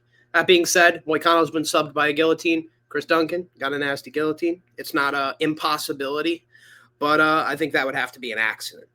I think the grappling will be huge for Moicano. I think that is a level in this game where he might actually still have an advantage over Chris Duncan. I think the sparring or the striking battle will resemble sparring in some moments, especially early in the first round. And I think that first round is going to be huge for Duncan to eventually win this fight if he wants to. Whereas I think Moicano, he wants to get it into the later half of round 1 where he can kind of see what Duncan's going to throw at him, then time his takedowns. Whereas Duncan, I think, needs to get right back at it, be gritty, be brutal, fight like Drew Dober, stuff the takedowns and scrap. And, the Drew Dober fight is another one that really pains me when I'm thinking about picking Moicano, but I'm just not completely sold on Duncan yet. I didn't like the way he looked against Yanal Ashmouz. I picked Ashmouz to win that fight. He broke Ashmouz's arm with a body kick, and he wasn't able to finish him. I feel like Ashmouz is the level of guy when he's purely striking with you with one arm. You should be able to finish that guy if I'm going to trust you to go on and get knockout wins in the rankings. Despite Moicano being chinny, I trust his experience and his grappling ability. Give me second round, rear naked choke by Moicano. He ground and pounds him and like mount and back flat into a rear naked choke. Good fight. Duncan probably drops Moicano, but Moicano toughed it out. People forget, man. Jalen Turner almost killed him and he survived. But yeah, I'm going to give Moicano second round. Tough fight to predict. Hanato Moicano is a dangerous matchup. But I like Chris Duncan, man. I really do. His fighting style is so fun to watch. Great grappler, great dude's got that brave heart style. I know I say it all the time, man. I know I say it all the time. It might sound like glazed damn near every time when we talk about him, but I like that. I like Chris Duncan, man. He's a phenomenal fighter to watch, and I think he's very good. Do I think he'll enter the top 10? Not really, but I do think he is good enough to get into this part of the rankings. And I'm going to pick him here. I'm going to pick Chris Duncan to toughen out and to beat Hanato Moicano. I think he will finish him. I know Moicano has been looking good. He is a vet. He's kind of just he the thing with Moicano is, bro, you don't know you think he'd be done. He's out of the fight, but he's actually still in the fight, and he's still tough, and he's still gonna win. Like around this number line, how they have him as an underdog, this is normally the moment that he will win. I really want to pick Moicano too, though, because I wasn't really confident in the whole thing that Chris Duncan's been saying in what happened to him in camp, but not in camp, in training, what he did against Moicano when they trained together. But I'm hoping that that it's just one of those moments where it was just training and it's not going to really do anything. And I didn't like that Beneil Dariush slowed down against Moicano slowed down against Beneil Dariush. I didn't like that one very much. Beneil's not that bad. I get it. Getting out grappled by him is definitely not the worst thing in the world, but allowing him to piece you up like that after you dropped him and then you slow down because you tried to finish him, I don't like that. And you have to kill Chris Duncan to beat him, man. And I don't see Chris Duncan going out that easily. I think he's gonna have a brave that brave heart mindset again, and I think he will get it done. I got Chris Duncan. I'm gonna go third round TKO here. I think he is going to look like he's losing, but then he's gonna have a Chris Duncan moment at the end, and then he's gonna put up a crazy pace on Moicano, and Moicano starts gassing out because he tried to destroy Chris Duncan on the ground a couple times, and Chris Duncan just shows up and shows out. And I like American Top Team. It's a very good gym, and he's trained with him too. They definitely have a good game plan to go in and beat a Hanato Moicano here, and I think he will get it done. I do, and people have every right to question the cardio of Chris Duncan's, but for this man to nearly get destroyed in some of these fights and comes back later on, you have to have some type of good cardio or something to toughen it out, and I think he will here in his first ever main event in the UFC. I'm going to go with Chris Duncan here, late third round TKO. He gets up, grimes out, and dogs it out. I think he'll get the win here tonight. That night. Main event of the evening. I just want to say this main event. I think it sounds dumb what I'm going to say, but I think it makes sense though. This main event to me validates why I think American Top Team is the best gym in the world. You have two guys who've trained together and two top 15 lightweights that know each other in the gym, and they have both agreed to fight each other for their ranking. You don't see this at many other gyms. Most guys avoid each other, like an Aljamain and Marab, a famous example. even though they're very much in contention to fight each other ranking wise. Like they'll hold up a division instead of fighting each other. Friendship, I get that, but respect to American Top Team for putting that aside. Kyoji Horiguchi is fucking calling out Alexandre Pantoja. These dudes want to fight each other. They don't care. Like these guys are about it. So I respect to both of these savages. Reminds me of like Usman Burns. Like both these guys are down to fight. Like Shavkat, Ian Gary, they've trained together too. They fight each other. But going to this main event, it's kind of a contrast of a momentum on both sides. Renato Moicano, I've picked him a lot in his career, but he's on a 2-fight losing skid. He lost to the champ Islam Makhachev. That's fine. It was super short notice. It's completely understandable. But the Beneil Dariush loss isn't great considering how the durability of Beneil Dariush has presented itself in his last couple fights. He's not even getting past the first round his last couple, except against Moicano. Moicano drops him bad and then loses the next 2 rounds. His gas tank looked bad. 36 years old, whereas Chris Duncan, 32, on a multiple fight win streak. It feels like he's entering his prime.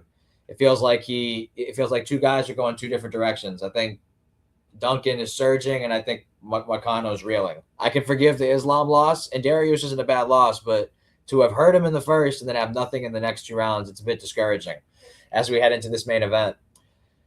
I think Renato Moicano is the more technical striker everywhere. I think he's the better boxer. I think he's better kicker. I think you can make the case wrestling is close, but jiu-jitsu, I would give the edge to Moicano. So grappling and striking, I think he's technically better. I do feel that. But there's always been a concern of durability in his fights. He's been knocked out a couple times. Aldo, that was a vintage performance by him. Korean Zombie put him out. Rafael Fiziev, as Alex alluded to. Like, he is susceptible to getting hit to big shots. His defense isn't great, but nonetheless, he is a very technical fighter.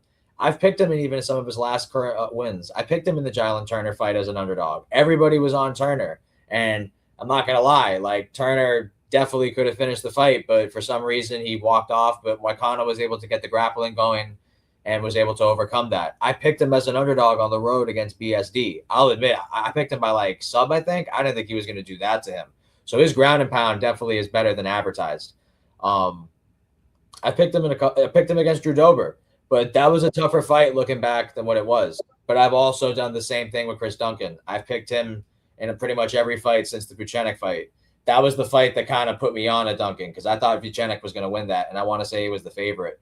But Duncan was able to overcome that and pull off the upset. I do understand picking against Duncan because it's like, how long is this run going to last? He gets hurt damn near in every fight, and then he comes back into it and imposes his will. How is he going to do that against a top 10 guy like Moicano? This is for the 10th ranking spot in the lightweight division. This is a tough fight. I do think Moicano is the better fighter everywhere, but I think he's kind of on the tail end of his career. He is more battle-tested, proven in 5-round fights. I want to say he went the distance with RDA, and he got hurt in that fight, but still showed heart. But I'm going to go with Chris Duncan. I'm going to go with his own prediction. On Lucrative MMA's YouTube channel, he did an interview with Chris Duncan, and Chris Duncan said 4th-round TKO. I'm going to trust that, grappling-wise, Moicano could stay safe for the most part. I think he can avoid the ground and pound unless he gets dropped. If he gets dropped, then all bets are off. I don't see Chris Duncan subbing him. I do believe in what Chris Duncan has been saying, that Moicano has gotten the better of him in sparring sessions and all things of that nature. But something that we're not taking into account, the way Chris Duncan fight isn't suited for sparring. He goes 100 miles an hour in a fight. Sparring is like trying not to hurt each other. He is very much trying to hurt you in that cage. I think he's the hungrier guy. He left his family in Scotland. He came to ATT to train. He's hungrier. Moicano's gotten his money. He's had his championship fight. He's had his big moments. He's had his main events. Chris Duncan, I think, is hungrier. I'm going to go with his own prediction. 4th-round TKO in a war where I think Moicano early on looks very much like the more skilled fighter. And it's like, oh, man, if Chris Duncan doesn't get like a fluke shot, Moicano looks like he's going to coast this fight. But I think as the fight goes on, Moicano's going to fatigue. He's going to get tired, and he's going to get more easier to hit. And I think Duncan's there. He's going to be there for a war. I think it's going to be very reminiscent of his performance against Mateusz Rebecki, but he's going to get the finish this time. He's only been finished by knockout against Prime Slava who I do think is a better striker than Moicano, pure striker. And he got subbed by Manuel Torres, who I think right about now would give Moicano a tough fight in his own right. I'm going to go Chris Duncan, 4th round TKO. Even though Moicano's the more technical fighter overall, I think it's just tail end of career versus surging to his prime. He's catching him at the right time. They both know each other. And Duncan's a big dude. He comes in that cage at 180 on fight night. I think it's going to be hard for Moicano to just kind of take him down at will like Jalen Turner. This is not Jalen Turner. He even struggled to get takedowns against Drew Dober. I think Duncan's going to be hard to take down, hard to impose the grappling, submission attempts. Duncan, 4th round TKO in an absolute war. Great fight. Fucking amazing fight. And that will do it for our main event and our card predictions for Duncan versus Moicano in the motherfucking Apex. But yeah, we'll come back at you next week for a much better card with UFC Miami. So see you guys then. Peace. All right, great.